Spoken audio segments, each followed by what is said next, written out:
আসসালামু আলাইকুম, সবাই ভালো আছেন? তো আজকে আপনাদের সামনে যে একটা বিষয় নিয়ে আলোচনা করতে যাচ্ছি, দেখেন আজকাল গভর্নমেন্ট জব পাওয়া খুবই টাফ ব্যাপার। যে প্রতিযোগিতা বেড়ে গেছে, যেভাবে মানুষ যেভাবে আবেদন করতেছে, পরীক্ষার যে কম্পিটিশান, এর মধ্যেও আপনাকে টিকে থাকতে হবে এই প্রতিযোগিতার মধ্যেও।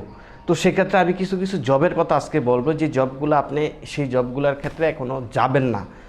বিশেষ করে আমার ক্ষেত্রে যেটা হয়েছে, যে সেই বিষয়টা, সেই অভিজ্ঞতা সম্পর্কে আজকে কথা বলবো, আপনারা ভিডিওটা কন্টিনিউ করবেন।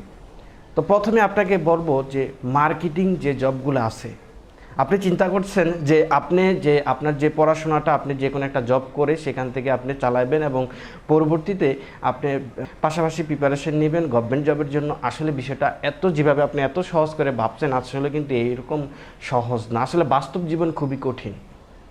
আমি আপনাকে একটা বিষয় বলবো, প্রথমে যেটা বলবো সেটা হচ্ছে মার্কেটিং জব, যেটাকে বলে চ্যালেঞ্জিং জব।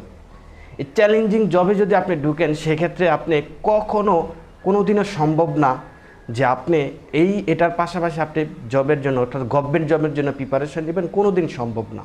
হয়তো রেয়ার দু একটা হইতে পারে 100-তে, কিন্তু আদৌ এটা কোনোদিন সম্ভব না। আমি আপনাকে বলবো, যদি এখানে ওই যে বিস্কুট কোম্পানি, আরএফএল কোম্পানি, তারপরে আপনার প্রাণ, এই কোম্পানিগুলোতে আপনি মার্কেটিংয়ে জবে যান, আপনি খুবই বিপদে পড়বেন। ওইদিকে যদি আপনি পা বাড়ান, মানে আপনার লাইফটা ওইখান থেকেই শেষ। আমি আরেকটা বলছো, সেটা হচ্ছে ওষুধ কোম্পানি। ওষুধ কোম্পানি, আপনি যে কোনো কোম্পানিতে ঢুকবেন, আপনাকে সকাল 7টা থেকে রাত্রে 12টা-1টা পর্যন্ত আপনাকে ওই কাজের মধ্যেই থাকতে হবে।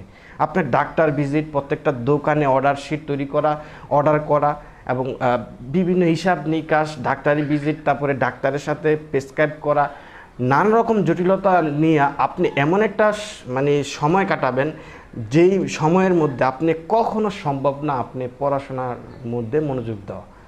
তো আমি যেই জবের কথাগুলো আপনাদের সাথে শেয়ার করলাম, আপনার যদি ইচ্ছা থাকেন যে আমি গভর্নমেন্ট জব করব, তাইলে আপনি 6টা মাস 1টা বছর আপনি ওই দিকে যদি নামুখী হইয়া আপনি একটু ফ্যামিলির মধ্যে ক্রাইসিসে আছেন, আপনি আপনার ফ্যামিলিকে বুঝাবেন, তারপরে আপনি এই পড়াশোনাটা অর্থাৎ 1 বছর 6 মাস আপনি চালা যাবেন। আর ভুলেও ওই সব জবের দিকে আপনি যাবেন না। যতই কিছু করেন, যত সময় যদি না বের করতে না পারেন, তাহলে কিন্তু কোনোদিন আপনার পড়াশোনাও করা সম্ভব না। তো সেক্ষেত্রে আপনি কি করতে পারেন, আপনার পাশাপাশি টিউশনি করতে পারেন।